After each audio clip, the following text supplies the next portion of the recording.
Greetings, Evans. This is from Arunachala hill again. This time I was in the morning down there and I just came up this hill. Since yesterday we are here. Since yesterday we are in silence, and today morning also holds silence. So I just came to stroll on this hill, and I thought I'll just make this small live here. I know you might not be available today because it's a working day. I do not expect much people, but again, as I'm leaving this recorded message here, so I think it should be good enough.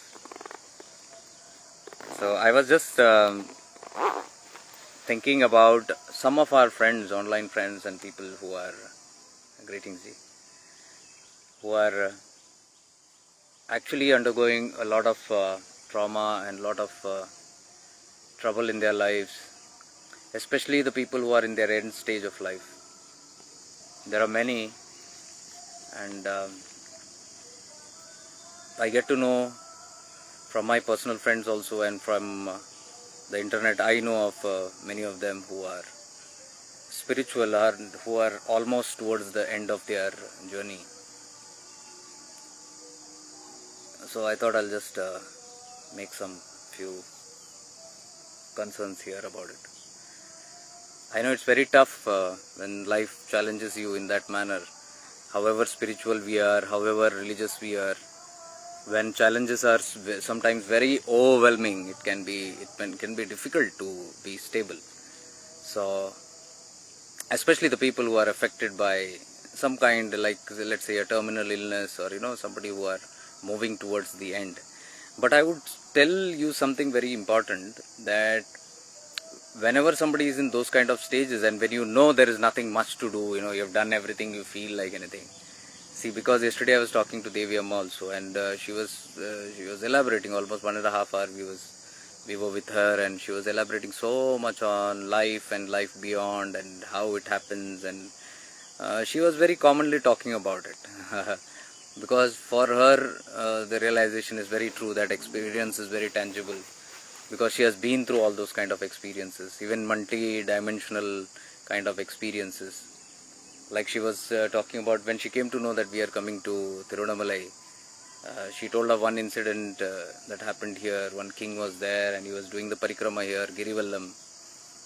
And then it is a long story. To cut it short, he was moving around, and then he was a very enlightened kind of a being, very awakened spiritual being. So he saw that there was a kind of entry opening in the cave, in the this only hill, only somewhere around the hill. So he enters into that kind of a cave, big entrance. It looks like an entrance, and he enters. And when he enters, it's a big, huge world there. And some sage invited him, some yogi or somebody just invited him in. And when he goes in, he sees it's a magnificent world of beauty and nature and water flowing, and all birds and everything, it's a fantasy land. And he spends 1.5 day there in the hill, inside the hill, in the so-called place. He says, what a magnificent place this is. I'm talking about Arunachala hill, this hill. And he comes out in the evening after spending half a day, and when he comes out, everything is looking changed. So he doesn't know if he has come out in the right way, and then he walks towards his home, where his home is, and he sees there is no home. There is nothing there, and everything is changed completely. He cannot identify. So he assumes that he has gone into some other location, which is not his place. So he is wondering, where has he come exactly? And then the rishi who had invited him, that yogi who had invited him inside, he is next to him, and the yogi says, what happened to you? He says, I want to go home. The king says, I want to go home. So the yogi says, which home? Whose home? He says, my home. He says, where do you think it is? It was here, my wife, my children, I saw my kingdom, so many things. It was all here, I don't see anything here. It just disappeared, and what is all this? All new constructs and all. It looks like a new place. Have I come out in the wrong place? The yogi says, no, you have come in the right place. You entered from here only, and in a half a day you entered out. They said, yeah, in half a day how can everything change? So the Rishi or Yogi tells him, it has been 6,000 years. You are coming out after 6,000 years. That is why you are seeing all this change. Yeah, how can it be? It was just half a day. He says in that loka it was half a day. But here in your Prithvi loka 6,000 years has passed. So he was bewildered. How can this happen? So Devi Amma was telling me all these things yesterday. She was talking to us, me and Siddhas. So it's about interdimensional realities to tell that the soul is never dying, it's eternal. It can move from one zone to the other or one dimension to the other. And depending on the level of consciousness, it can enter into those zones which are more immortal and more eternal. Like this one example, like this happened in this Arunachala hill. That itself is an indication there are so many portals here. This is a portal opening to so many dimensions. It's a mysterious hill. It's a mysterious hill. The whole hill. I'm sitting right now on this hill only, holy hill only. So it is accessible according to our level of consciousness, how we reflect our consciousness. Like I come here, sometimes I search for a good place to sit around here. You can hear some jarring music behind in the background. Somebody is blowing the loudspeaker down there. This is what I'm saying, the consciousness. There are people who talk about silence here. This whole hill and Ramana Ashram, if you see, it's absolute silence. There is no talk.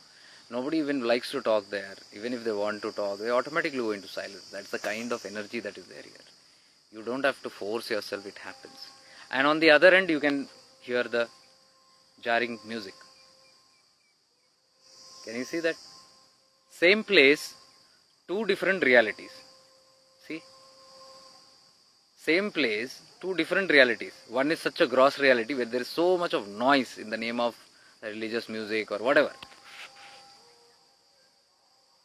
And on the other end, there is absolute silence. Level of consciousness. How we take this as. So, we cannot blame anyone. We cannot complain about anything. This is how the dual earth functions. This is a live example here. See, the music stops. See the serenity here. I was just thinking, I was sitting here and contemplating, and then I was seeing, just like the silence, they say, the silence between the breath, in breath and out breath, there is a gap. That gap is everything. The whole secrets are in that gap. And you'll find the silence is there in that gap.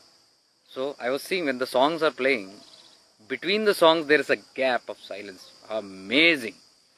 See, suddenly you will feel everything silent. Then again there is music. So, we live in a dual world where we are bound to be affected by the dualities. Noise and silence. See that? It is all about not being affected either by noise or by silence. It's the neutral way. That's what I was trying to say here. The people who are having difficulties almost in their end stage of life or whatever there are challenges. It need not be just end stage of life also. Sometimes the challenges are so overwhelming that it shuns you. It shuts you down for some temporary time. It asks you to relax for some time because there is no other option. So in that case, what happens is, I would always suggest to choose the neutral path at those kind of situations where you feel life is too overwhelming. Like it might be something like your mind is too overwhelming and too much of thoughts coming in, too much. You can't stop. Choose the neutrality at that time. Don't try to get rid of the thoughts. Don't try to become silent that time.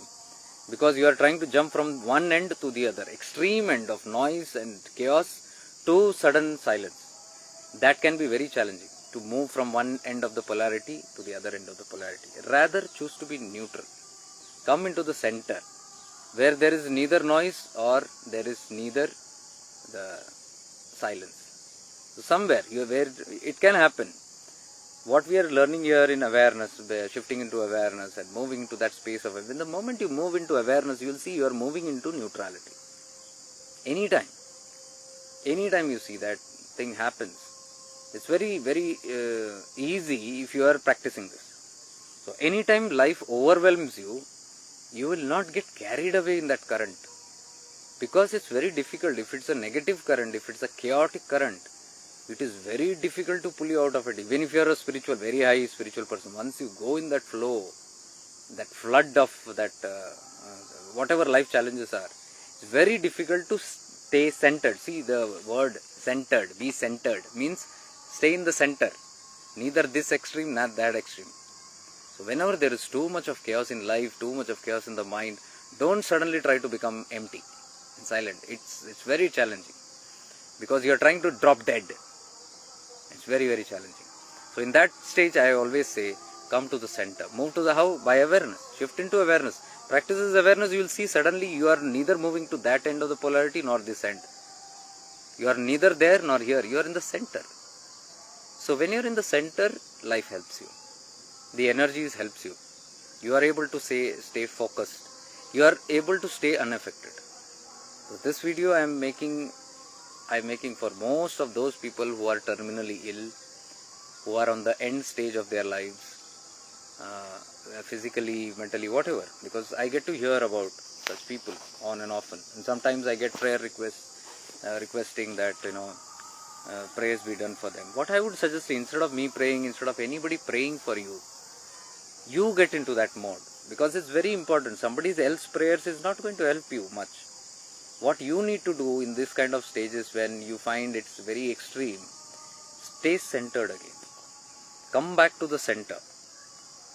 Stay centered, because when you are centered, even what is happening in your life circumstances, you will be lesser affected. Because see, if you are towards that stage where you find that, okay, there is nothing else now I am looking for something new. Because see, there is no end of life. That is what I want to say to you.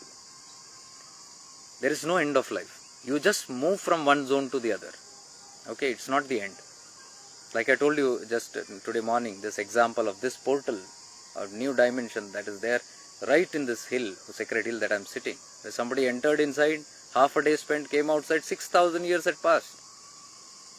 So yesterday lot of mysteries opened up. Because there is a Kalanginathar, there is a great Siddha whom I am very fond of, Kalanginathar. He was Confucius. Bhogarnathar became Lao Tzu, and his disciple was Pulipani. Pulipani became Confucius. So these people are all known for surviving throughout eras, thousands of years.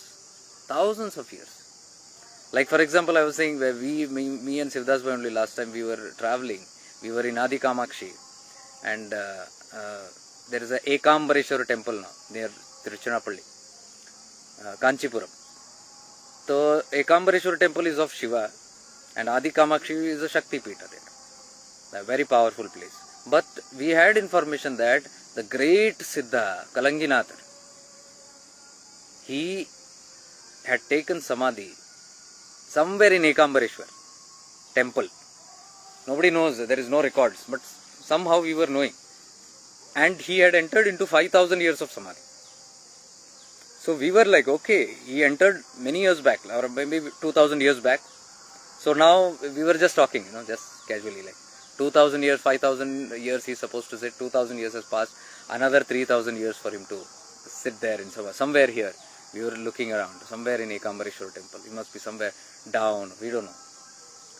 So yesterday when I was talking to Devi Amma, and when she told about this person exiting and entering this portal, 6,000 years past, I said, Amma, then it's for yogis, what big deal it is then?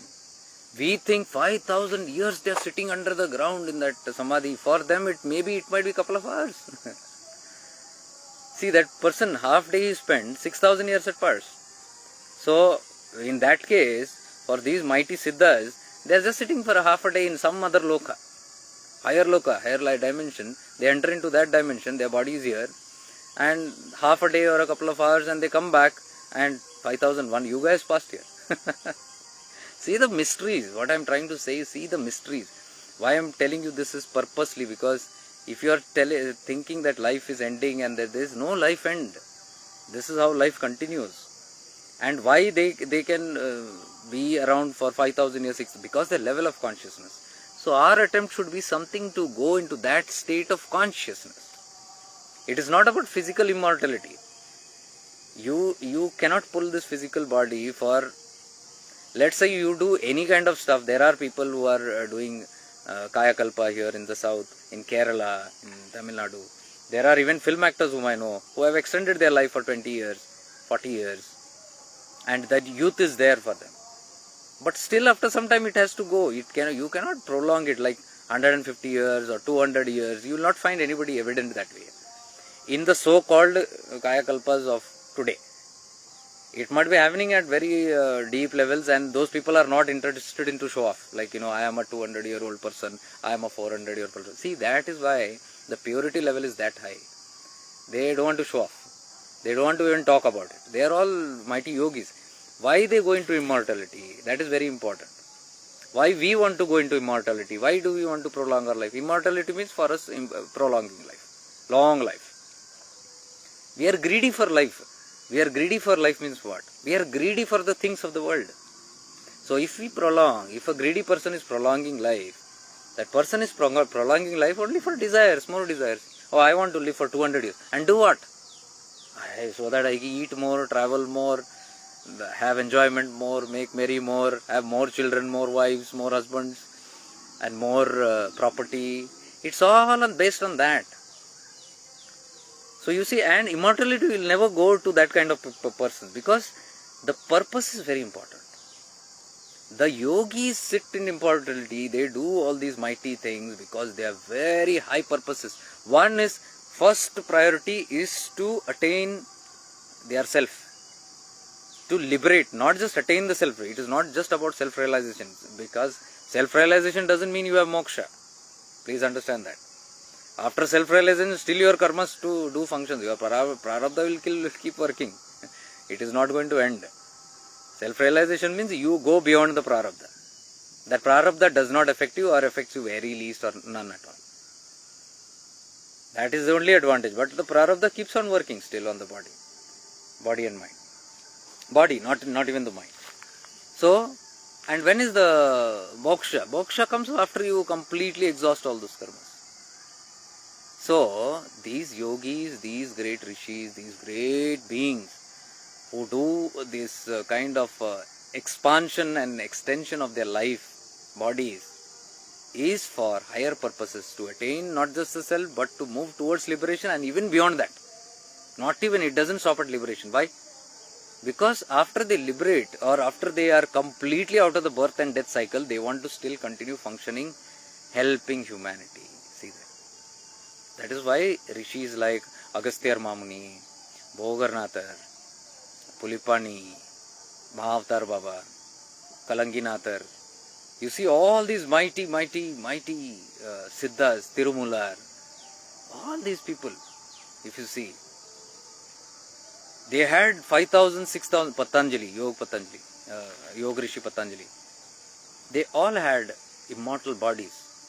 And they lived around for 5,000 years, 6,000 years, including Gorakshanathji and Machindranathji. They are all one among the 18 Siddhas. The 18 Siddhas are there here in the south, prominent ones. I just named a few of them.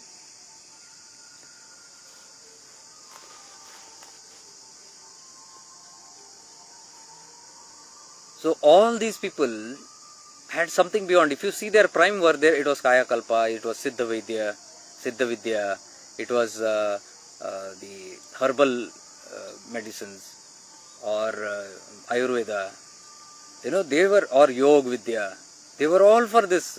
They mastered it and they were here for a big reason. Like Patanjali. Maharishi Patanjali, if you see, he also had 5,000 years plus, but he had a major contribution to the world. So, this immortality stuff is for only that kind of, it supports only those kind of things, because the purity level is very high. There is nothing selfish, completely selfless, unconditional state that is. Then only it is possible to extend that kind of things. So we need to be little practical about those things also. Anyways, why I am telling you all this about so much of life expansion and extension is because to let people know, those who feel it's the end of life, it's not the end of life. It is just the end of one dimension of life. One dimension is over and you are never going to end. So now your focus should be how to keep the soul enhanced. That soul in that state of chitta where even if there is a time to leave or something, you are not in any of the extremes, especially the lower extreme, which is full of fear and fright and uncertainty and dilemma, confusions, all the illusions. You do not know what is there. So for knowingness to happen, you have to be in the center. See, knowingness comes from awareness. Awareness is centeredness. Again it comes to that. If you move to the center, remain centered and concentrate now on, let go of everything else. Let go of desperateness, everything, and relax and become still. I'm telling you, even in these moments of life, if you attain a certain kind of stillness, you are going to have a very beautiful journey ahead. Because then you are in charge of your destiny further.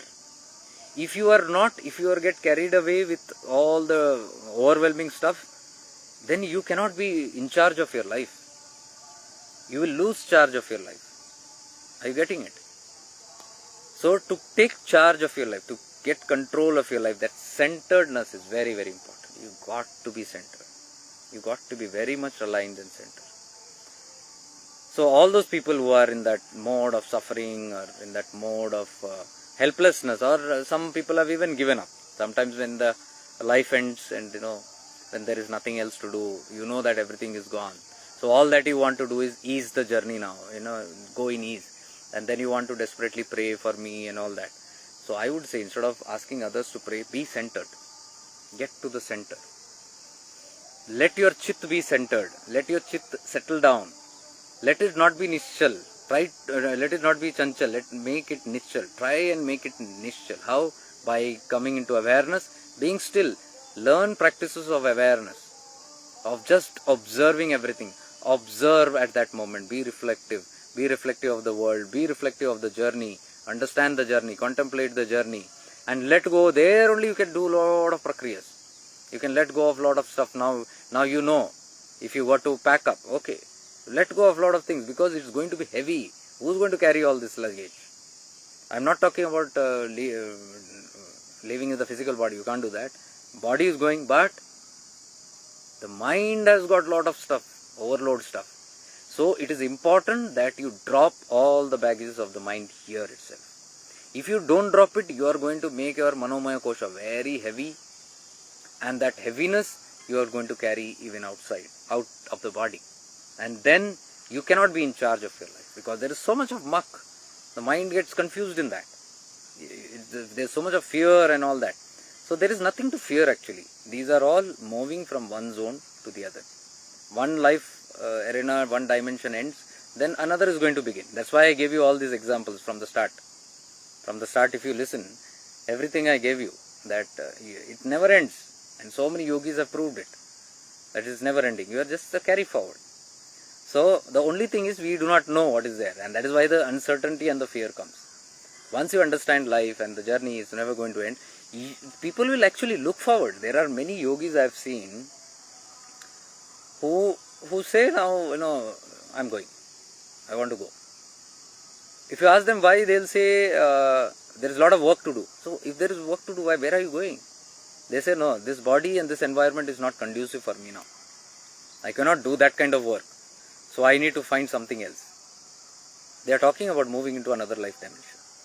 Either here or even here they are planning to return. But they are sure that they can come out and work their life better.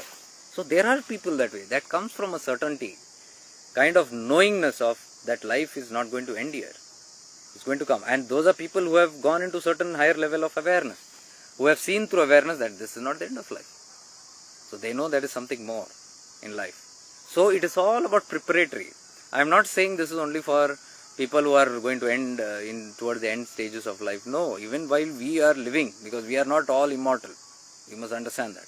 One day or the other we have to leave. So the idea is to be centered in whatever journey of life we are, wherever we are going, however we are living. Be very centered. Be very alert. Because when you are in the center of awareness, you are very aware of what you want to pick in life and what you want to drop. What does not serve your purpose, you will never carry it. So it should be a conscious effort, not just in the end of life, because we never know when is the end of life. And that time, instead of panicking, we can make our life little lesser heavier by keeping on dropping as we walk. As we walk the journey, keep on dropping. You will see, you will become lighter and lighter and lighter and lighter, and then the journey also becomes very fruitful. You can travel, you can do, travel in the sense, I am not talking just in the physical travel. I mean, anywhere in your light body, you can actually move around.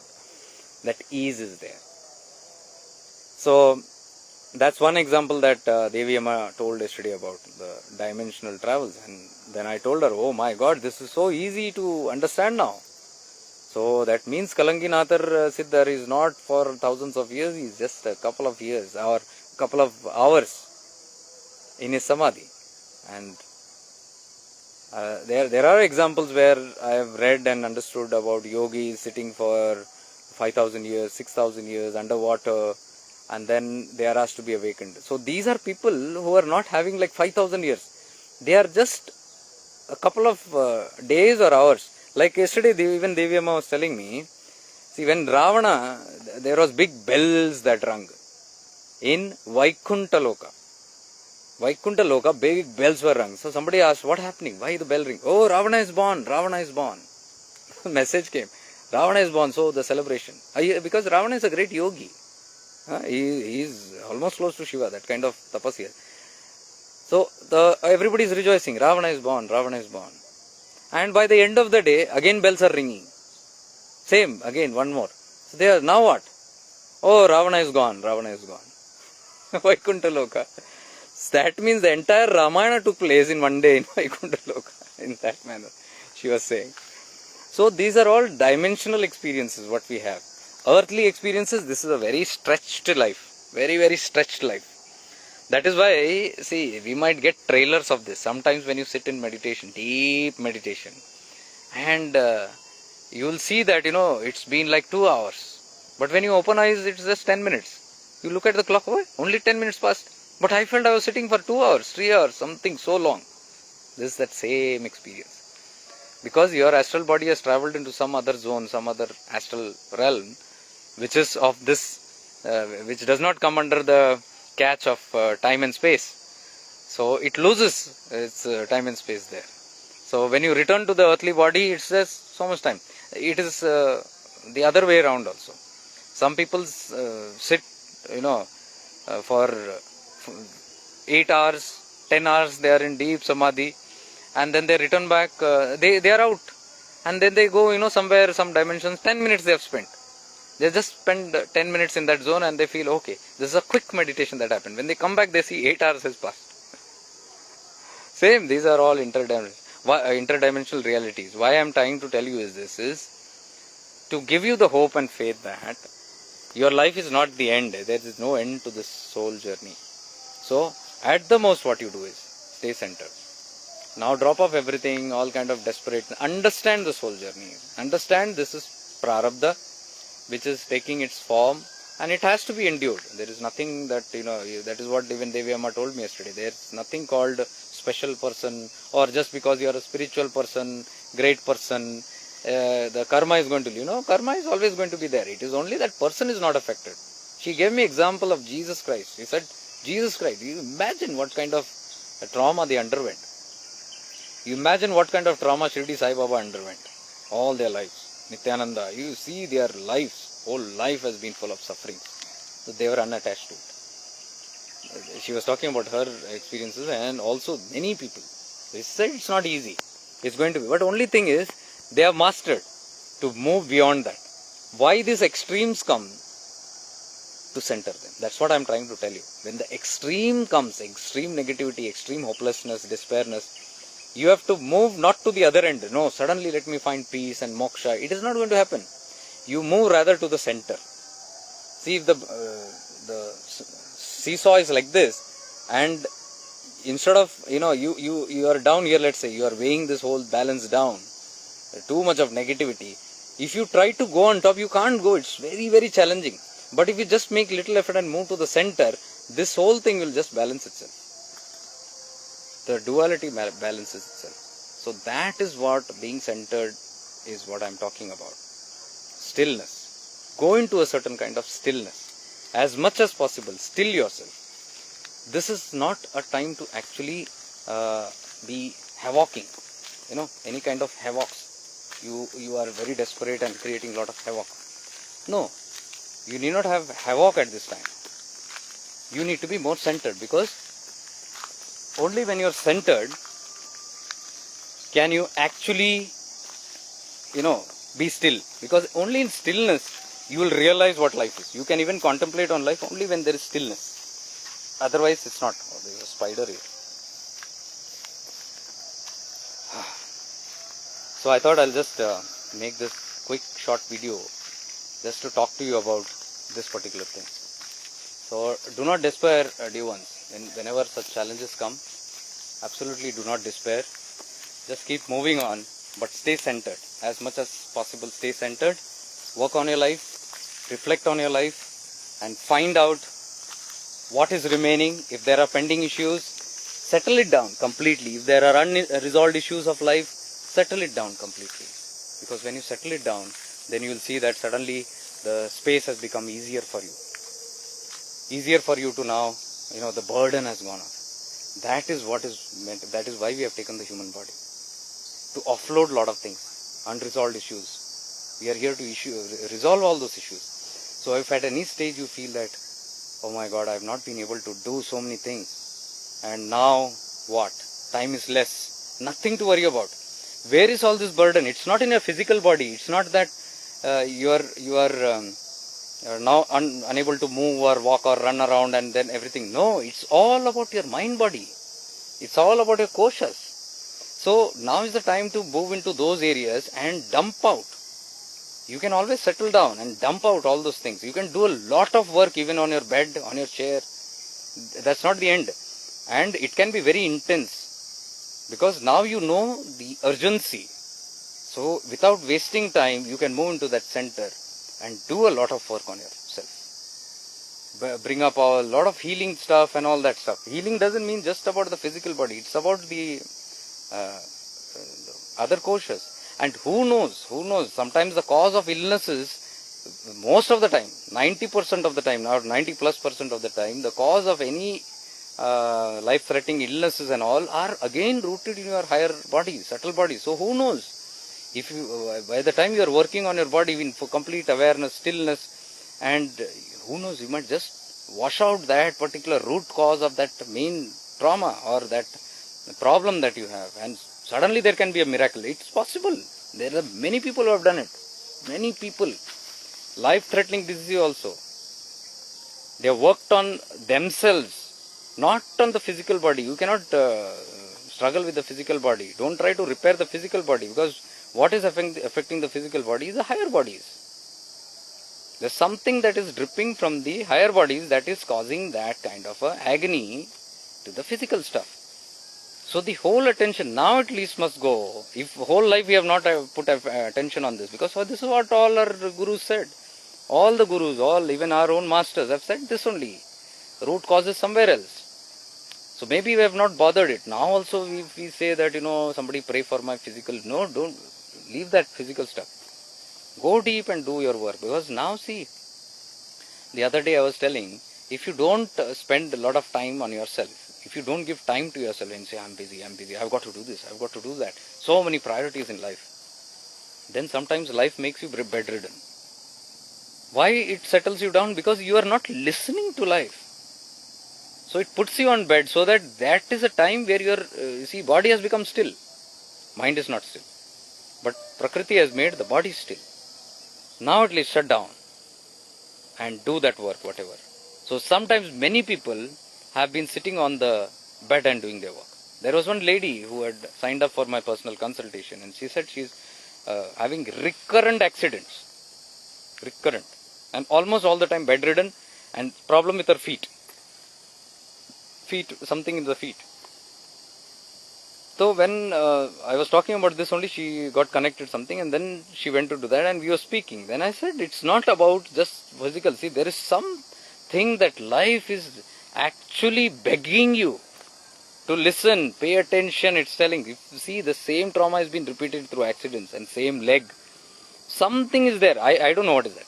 I said, you got to go into awareness and find out that. I'll teach you how to go into that. But work is yours because it's your bodies, your inner karmas, your stuff. You got to realize what is that. Nobody from outside can tell you this until some great mistakes. And that is also a very rare chance. Because nobody literally interferes in your karma. Somebody went to Bhagavan Nityananda and said, heal me. He says, no, you can't be healed. He said, how can this be? I have this urinary problem. Some problem with the urinary bladder, and I think all the time this is flowing, urine is flowing and something like that, and he goes to this, urine retention is not there. He goes to Bhagavan Nityananda and says this. Bhagavan says, no, come after 40 years. Not 40 years, he says, come after 20 years. He says, 20 years I have got to wait. And here you are just touching people, giving vibhuti to someone, giving somebody some kind of leave, and they are getting cured, just like that. And why are you not having mercy on me? 20 years you said to me it will come.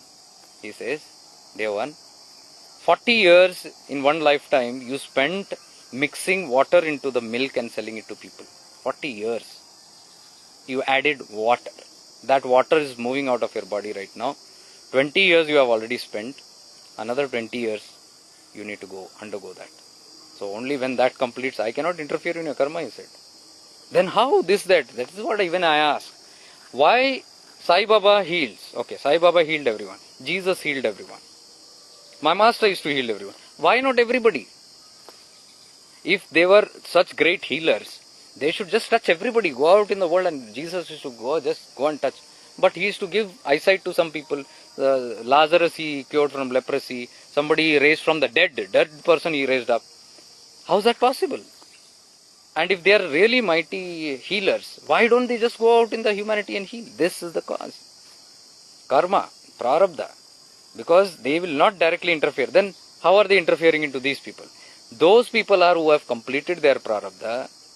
It's almost on their end, and they have some great store of punyas also. So they actually work on the punyas. The masters actually can manipulate those things, but they cannot manipulate their karmas. They can just play around with their own karmas, that what is there in their bank balance. So if their bank balance of karma is very, whatever you call it as negative or something like that, then they also know to access their records and see how much punya is there, how many good merits are there. And depending on that, they balance it. That's their way. That's how a person is entitled for miracles. So now if you deeply think, is the miracle coming from outside? No.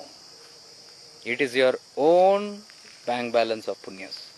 That is why my master and all the gurus, they say, accumulate, do good, be good. Because that will help you, generating good karma, positive karma will help you.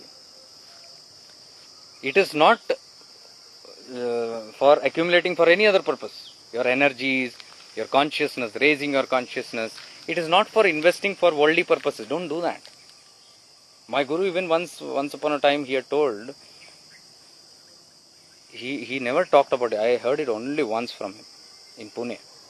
He had told, the energy and the consciousness that you uplift through your tapas or sadhana, do not use that energy in your daily life activities, he said. Daily life problem issues. Like some problem is come, let me sit and heal that. He said, don't use it for all these kind of things. See, so deep it is. Means your tapo shakti, your tapobol is not to be used for silly things. Like I see something there, oh let me go and heal that, or let me go and do this, or let me, I have a problem with money, let me go and do on that. See, there is something called prarabdha which is moving very casually on its own. That can be handled in many ways, like neutral, staying neutral, all these things are there. Going through it in a very small, but see, the great master said, don't use a tapabal for all that, because you can conserve it for something higher. Don't use for petty things. So that must not be done. See, Akkalkot Maharaj was there once, and his disciple was there, a very close disciple, and the Paduka of Akkalkot Maharaj was there. Very powerful. Every time, anything happens, anybody touches that Paduka, people healing, all those miracles used to happen. And Akalkot Maharaj is aware of it, and so is aware all the disciples also. So one day somebody falls unconscious or something, and they have some injury or something, I don't know what is that. And Akalkot Maharaj is in very deep samadhi.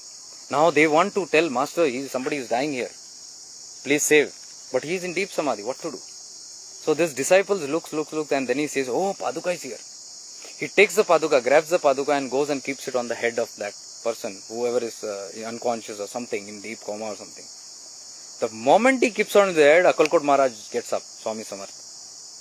Swami Samarth jumps up and he shouts and he gives him bad words, foul words to that guy, to the disciple. He said, what do you think of yourself? Who asked you to touch that Paduka? He said, all miracles happen, everything happened, you are busy in your samadhi and he is going to die and all that. So he said, are you the creator of his destiny? Are you going to take over his karma? You have so much guts that you want to take over his karma, play with his karma? He was bewildered. Then he abused him like thing, and then he said, keep the Paduka there. He said, don't do all these things. Don't interfere in nature. Look, the Mahatmas who themselves sometimes interfere, they know when to do, what to do, because they know where to put their hand. They will not get into everything. Like I told this example of Bhagavan Nityananda. Are you seeing this?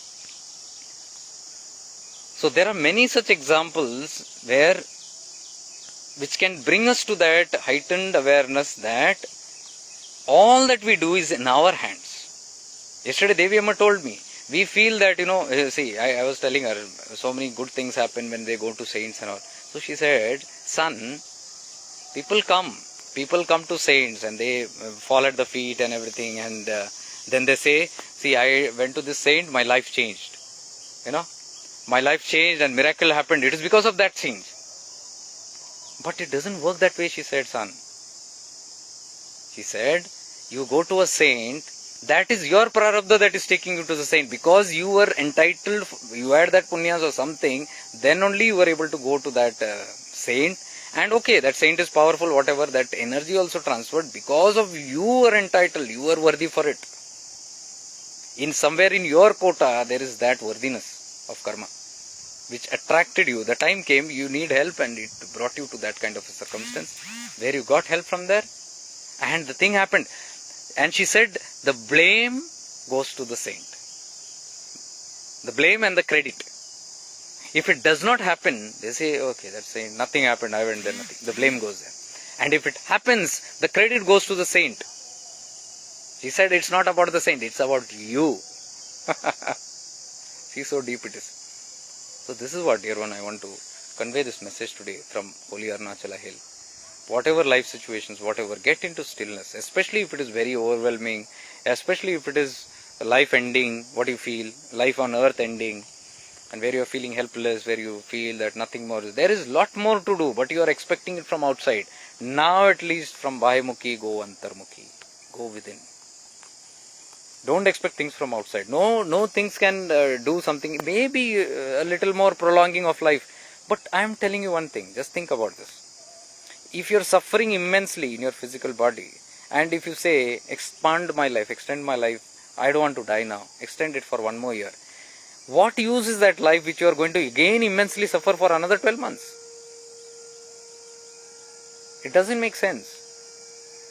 Rather than that, if you turn inward and if you neutralize, if you go into stillness, if you try to balance, not being affected by this extreme or that extreme, goodness or badness, whatever, pain and pleasure, whatever.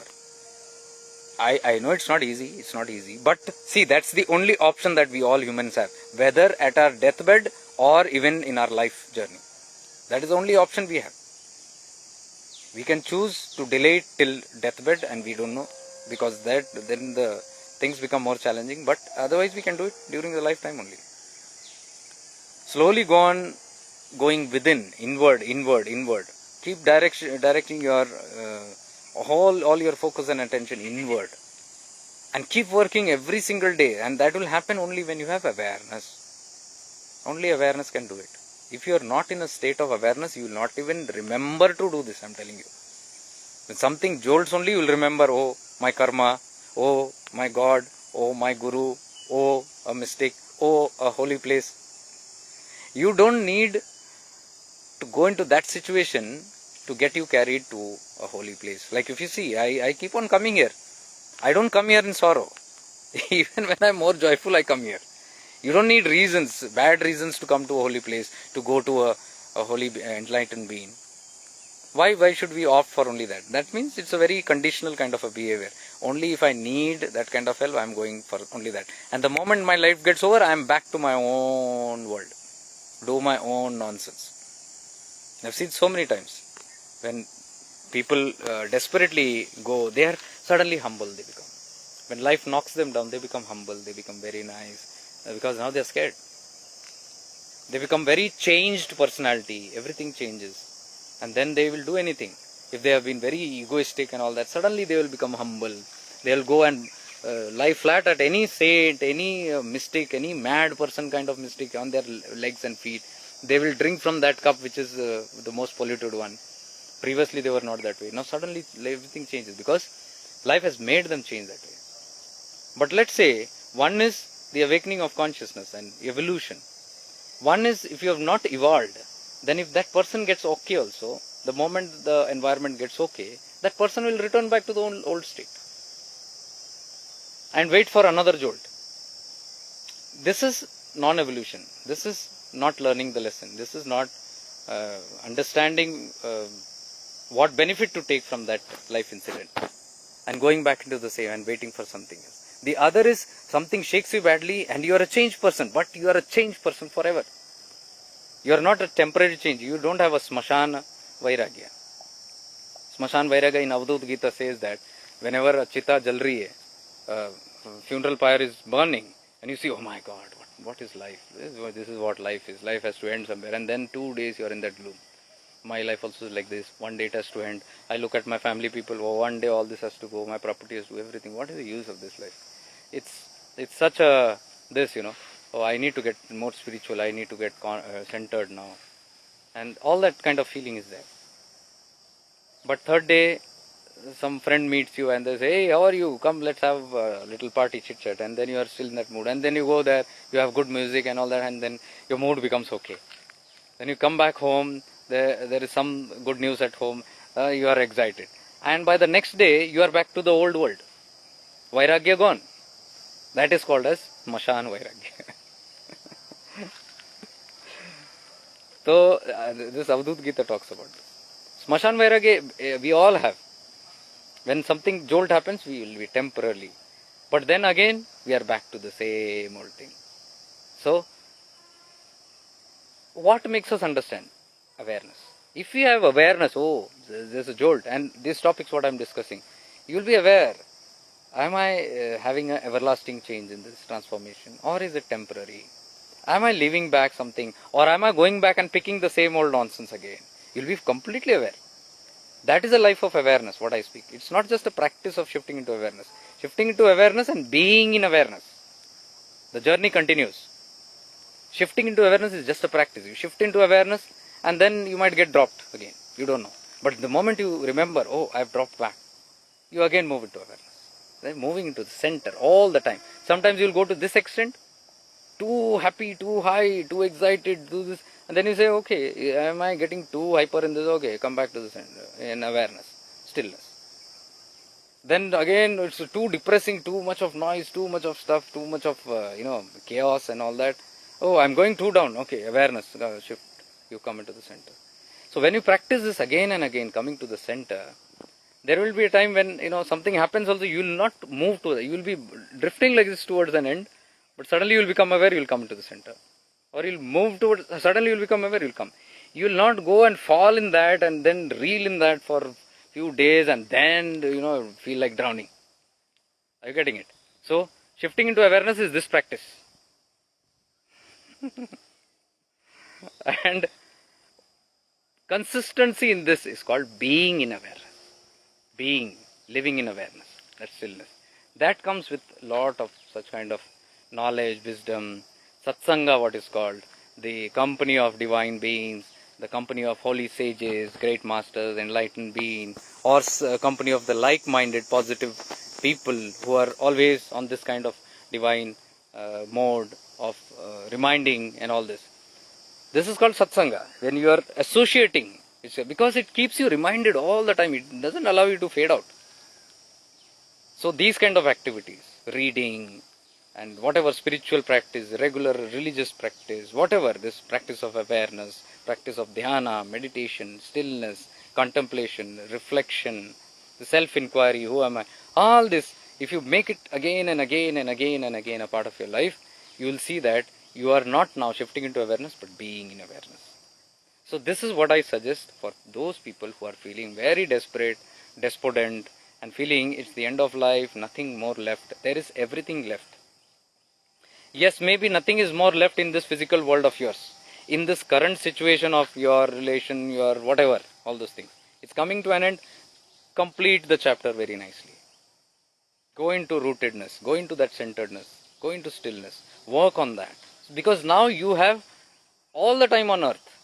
Previously you did not have. You were busy in so many things. Now life has brought you to such stages where you can contemplate.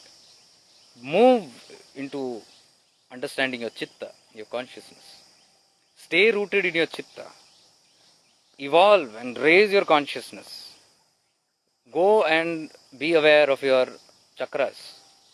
Muladhara, Swadhisthana. Feel. Go and feel how does it feel like? How does it feel like? And expand that energy there. In every chakra, expand that energy. Feel the energy running through your nadis. And every time you are becoming aware of your subtle bodies, go to the Muladhara. From there, raise your consciousness. Bring that consciousness. If you see too much of activity in the Muladhara, okay, pull that up to your Swadhisthana, pull that up to your Manipuraka, and from there, pull up to the Anahata. Bring it there, experience, commit to the Anahata, experience love, experience what that energy is doing. So much of thing. Experience so much outwardly. And then move it to your Vishuddhi, move it to your Agnya, bring it here centered, move around in this space. See what all things you can get connected to in this space. You'll see it will be the Guru Chakra, it will be all the higher dimensions from here. Then move it to your Sahasrara and linger around there in Sahasrara. Keep your attention, awareness on your Sahasrara all the time. What you're doing is this kind of practice. You're becoming more aware of your energy bodies, your consciousness. You're becoming aware of your chitta. You're making your chitta fully awakened and active, which is otherwise ignorant and dead almost. It has no activity there. It is not illuminated.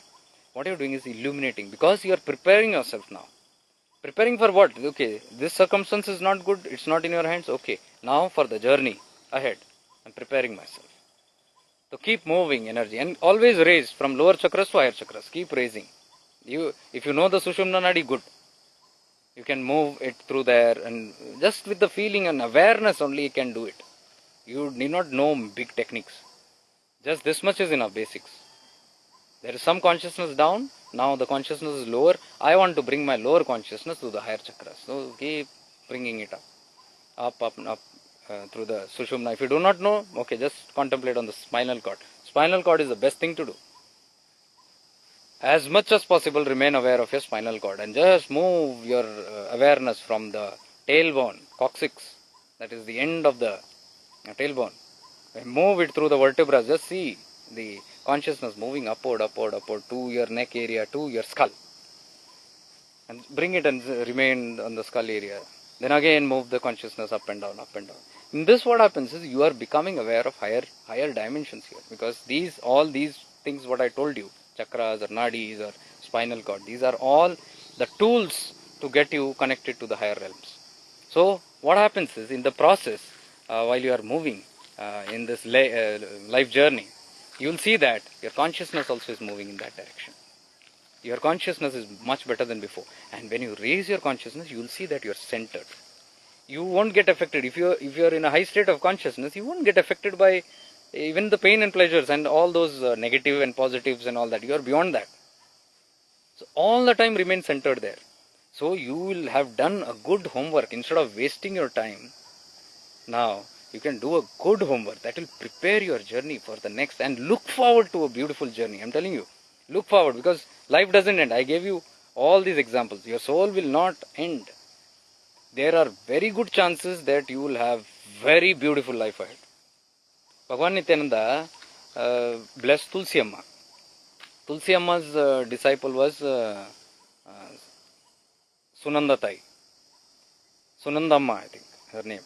No, I don't know. There was one more divine lady under Tulsi Amma, who was the Shishya of Tulsi Amma, and her Shishya was Sunanda Tai. She was alive till a couple of years. I met her in Mangalore. With Swami Vijayananda I had gone, we were going to Kanjangad, so we went to meet her. She is the Tulsi Amma's Shishya's Shishya. Okay? So she was there and she was in a wheelchair. She was moving around in a wheelchair. She was so happy and compassionate and nice. She was plump. She was very plump. So when we went to the house, she started talking, and I was like happily talking to her. And she also, like a child, she was talking. And she said, I'll make coffee for you. She went with that wheelchair only. She was moving around, and she made good coffee for us, and little she gave us, like prasada. So Swamiji had, I also had, and we were talking. I was talking and asking her a couple of things and all that, and she said, it was told, it seems, by Nityananda Swami that this person, this life will be this way. But she said that I was told that my next life is going to be in a certain part of USA and a very comfortable life. This was revealed by Bhagavan Nityananda again. So see, it doesn't end there. She was in a lot of agony. She was in a lot of suffering in that thing. But she was hopeful, when she was joyful. She was telling me, yeah, it's okay. This is going to finish now or not. She was in suffering. She was telling me, it's okay. It's going to finish. Now I'm looking forward to the next. Bhagavan has told in this manner. So that's how it is. I mean, amazing. Just amazing these things are. So nobody might interfere into that. Or nobody might, So we must not keep simply hoping that some miracle happens from outside. You are the miracle. You make that a miracle. Because what did I tell you? If you have that account only, from outside also help will come. Otherwise we will go more into depression, saying that, see, the whole world is getting, Gurudev ne unko bless kiya, the ascended master dekho unka life kiya, mera hi nahi hota. Nahi. You have to make yourself eligible. So that whenever the time is there, whatever time we have, we must utilize in that. And this lifetime also, I am telling you, even those who are alive here and all, don't think we are going to be here forever. Don't think like, oh, this is the people who are passing in. We might never know. The thing might just take us off any moment. And in an unprepared manner. What is unprepared? When we are living in ignorance. No awareness at all. Karenge, baad mein karenge. Jaane do na, first let me finish all this, then I'll settle down and do. Don't sit with that. Because you don't know when all those things happen. Practice these things while you are alive, while you are aware and conscious that you have a limited time and you don't know when. But whenever, whatever life we have got, we live it in full awareness. We live it in completion. One by one. Keep completing. Never postpone anything, saying, aane jab hona hai tab ho jayega. It will happen on its own. Nothing happens on its own. Are you getting this? So if you have understood this whole, if you have seen this whole video, you will understand the importance of taking charge and working on it. How do you take charge? By becoming more aware of yourself. Practice awareness, this will come. Awareness is the key, because only if you are aware only, you will even act upon yourself. Otherwise, ye sab gyan leke, if you keep all the wisdom, oh, I know about this, I know, I know, I had heard this guy telling, I know, I had read in that book, I know everything, I know, but why are you not acting? Oh, yaad hi nahi rehta, and when to do that. I know all these things, but I don't remember it. It is not remembrance, you are not aware of it. What makes you remember? Awareness. So that is why I give so much of importance to awareness. It is not spiritual practice. It will help you keep reminded of your spiritual practice, whatever your practice is. And it will keep you aware of this being, this reality that I am not here forever. Time is always running out. So whatever this moment is there, I need to do the best. I need to offload whatever burdens I can in my life. Physically, mentally, emotionally. If you are there in my last live session, I had explained how to simplify life, how to keep on shedding things, not only in the physical, but in the mental, emotional layers also. Even the physical. Physical also, you'll see, when you reduce your possessions, You will have lesser attachments. The more possessions you have, very deadly. Possessions means what? What you own. See these two words. Possessions and what you own. Ownership. Own means what? You possess it. Possession. Possess means what? Possession is an obsession. It's an obsession that this belongs to me. That's called possessing. He's been possessed by an evil spirit, they say. He's been possessed by a demon. Possessed. Completely controlled by that. So possession, all your possessions means you are possessed. Those things are possessed by you, literally. Or those things are your possession. So you can see how difficult it is. It is like exorcism only if you got to get rid of that attachment. So why gather so much which you do not? And what you have, give it off. Give it off. This is not charity what I am talking. This is offloading. What you did not carry and overburden yourself, just give it off. Go on laying off all these things, whichever. Live in the minimum, whatever you need. Minimum, I don't mean come to loincloth and one piece of cloth. I don't mean that. Live whatever lives you have, but just look around and see all those extra things that you have kept beyond your needs, need and greeds. Those can become a challenge for you when you are living, because you might not think about it now. You might say, that's okay, I am not attached to it, but you will come to know at the end stage. Suddenly you will see the memory of, oh my God, that property is there, my God, that is not yet gone. And this, where is my grandchild? And where is my uncle? And where is my favorite niece? All those things. Suddenly everything will come into place. Iska chacha ka ladka, uska ye, that, this, relatives, friends, this, and suddenly everything will come. Because the soul knows, oh, you're going to lose all these things, and all that comes into your awareness. Do we want all that confusion? We should not. That is why I'm saying, if somebody is in that kind of a mode, now release all these things. One by one. Keep on releasing everything. First release things physically, whatever around. Then release things mentally, what is around, all the thoughts that you have, all the ideas that you have, even the wrong ideas that you have. We have many times wrong ideas, good ideas, what we feel, or misunderstanding about things and people and places. Let go of all those things. Why? You are emptying the Manomaya Kosha. Because Manomaya Kosha is going to come with you. Body will be here. Manomaya Kosha is going to go with you. Do you want to carry heavy luggage? No, it will become a burden for your necks. You want to make it more beautiful? Drop it here. Then emotions. Go into your emotion. Find out all those unresolved, healed issues. Whatever is unhealed. With all people, place and things. Don't leave it for tomorrow. Go and find it out. And what is healing? What is healing when we want to go and find out what is unresolved and what? It's just an emotion. It is just a shadow. It's just a subtle property that is there. It is like your mobile. Your mobile is your body. And the gigabytes of storage that is there, that's your mind.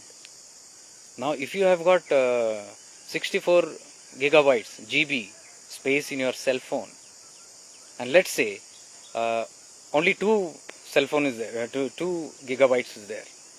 So if you add on now 10 gigabytes, 10 GB, is that going to make your cell phone heavy? It's not going to. Removing everything, is that it is not going to help in any manner. It's not going to change the substance of this mobile phone. It's not going to change the weight of this phone.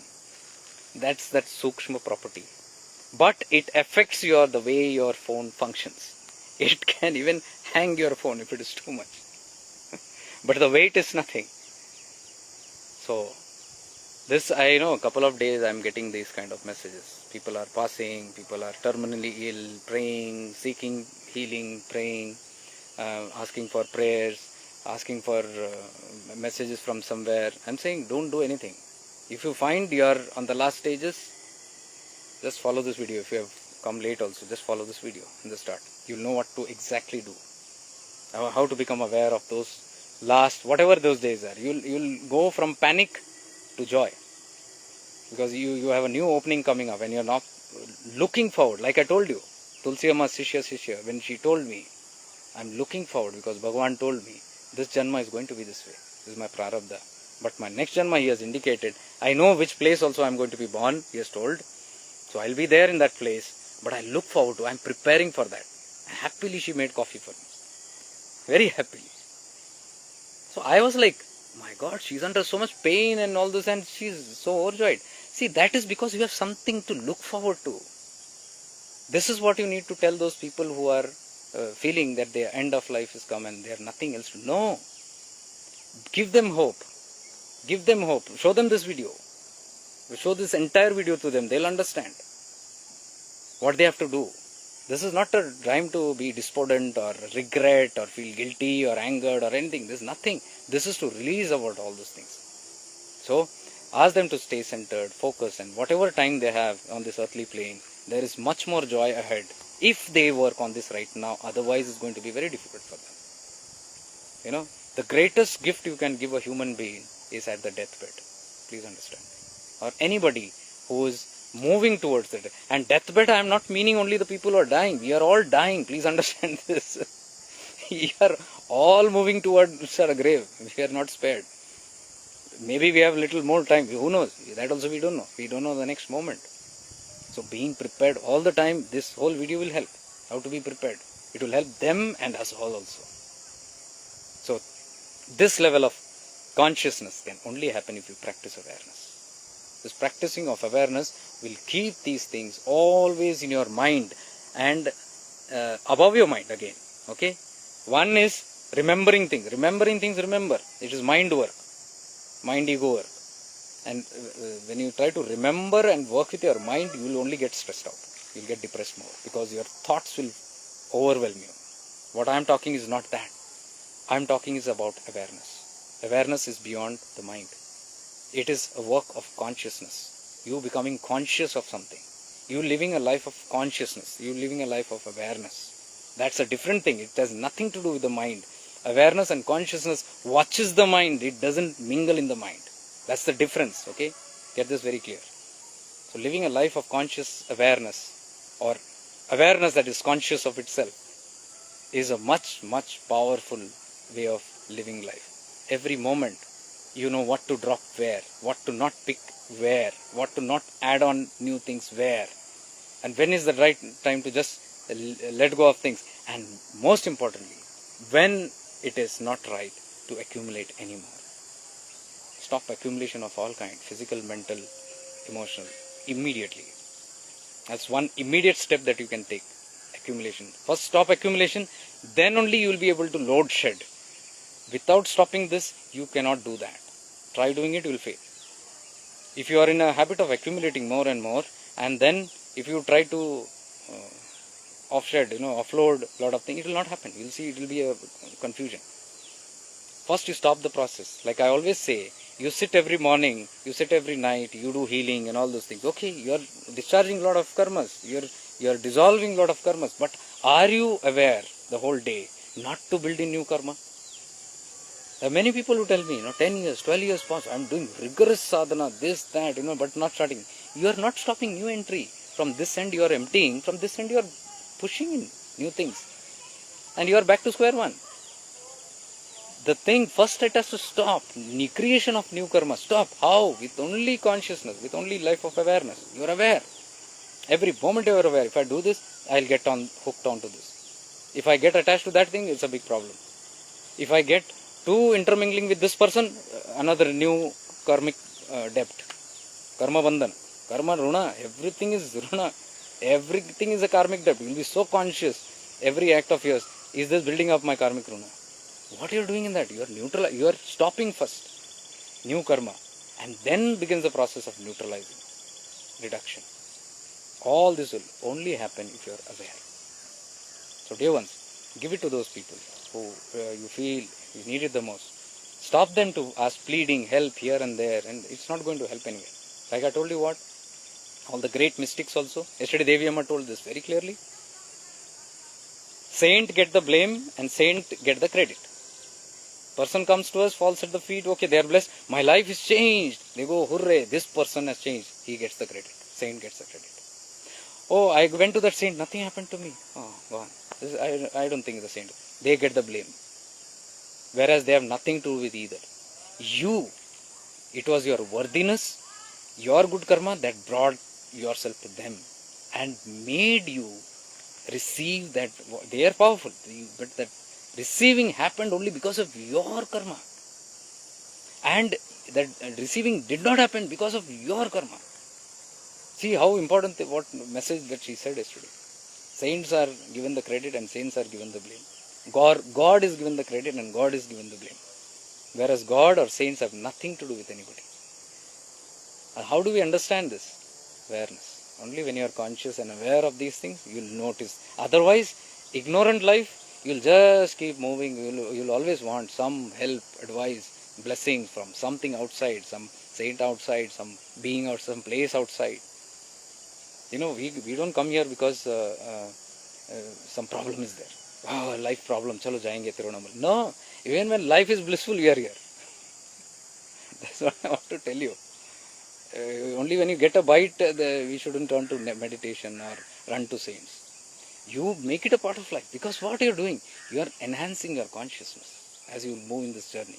You are just enhancing your consciousness. That is build up for your future. What is that future? This is what end stage of life or the new beginning, because we are all mortal here. One day we have to move. So why not get prepared and every journey make it more powerful if you are not liberating, let's say. I wouldn't talk too much about moksha and all that, because for 98% times it is not very practical to talk about it, because there is so much to unwind, so much to do in this world again, undo in this world process, because before we even get close to that. So I am talking about a journey where we are getting close to that at least. Okay, if not this, okay, next 1 or 2 janma, but even those janmas we can make it beautiful. All these obstacles that you have in life, I am not able to meditate. You travel. We don't even get to travel. My parents are this, my husband doesn't leave me. You don't know my business, That's your karma. Your karma prevents you from not going there. Having wealth and things also is not a thing. Having wealth is another punya. But that punya can become a problem for your merits here. See? Even your good karmas can become an obstacle. Because that good karma will not allow you to go outside now. You got a husband like that, you got a parent like that, you got a family like that, you got a situation like that, which is not allowing you to do sadhana, which is not allowing. See, this is all the worthiness that happens. We should become conscious about these things. So it is not to blame about those things about my life condition. It is about working those things out. So perhaps if you do a lot of inner work and understand this journey and do these things, then you move to your next zone, next life. I'm telling you, there are incidences where people have worked on it. Next life, they get born into such a pious family where their family itself is religious or so spiritual, and they get from the birth itself they are boosted. And that is why where many child prodigies are there, What do they call that? Whatever. Where 8 years or 12 years enlightened. Why? The atmosphere, the environment was so conducive that they got enlightened at such a small age. Now you are lucky, not lucky. They have worked it out in the previous life. They made this possible. This kind of environment they created. That prarabdha created this kind of environment. So if somebody is cribbing, my life is this. Okay, maybe it's my prarabdha only. I am taking responsibility for it. Yesterday Amma said, every action has a reaction. Which your Gurudev said. That is Agastya said. And she said it's all words. If you understand it, you will live in complete consciousness. That is this understanding. Okay, my current situation this way, my prarabdha. But that's not the end. Now, so that I don't have this kind in future, my future years, tomorrow, next year, or even next lifetime, I prepare for it now. So when I am consciously working for it, I shed off a lot of things. I have given enough tips and examples in this full video. If you have joined late, you can look into this, where you can be very conscious and do lot of offloading while you are just living a regular life. I am not talking about tapas and all that stuff. It's not practical for everybody. Just as you are moving in life and through your awareness only, you are dissolving most of your stuff and you are not attracting new karmas. That's a big thing that you can do. And especially the people who are again last phases or whatever, there also it's not the end. Now you spend quality time there and see what you are going to create for your next life. So I believe this helps. This is all that I had deep inside to give you from this holy hill Arunachala. That's why I came running here and I picked up and started this live. So hope this all helps you guys. Stay blessed. Much divine love and light to all of you.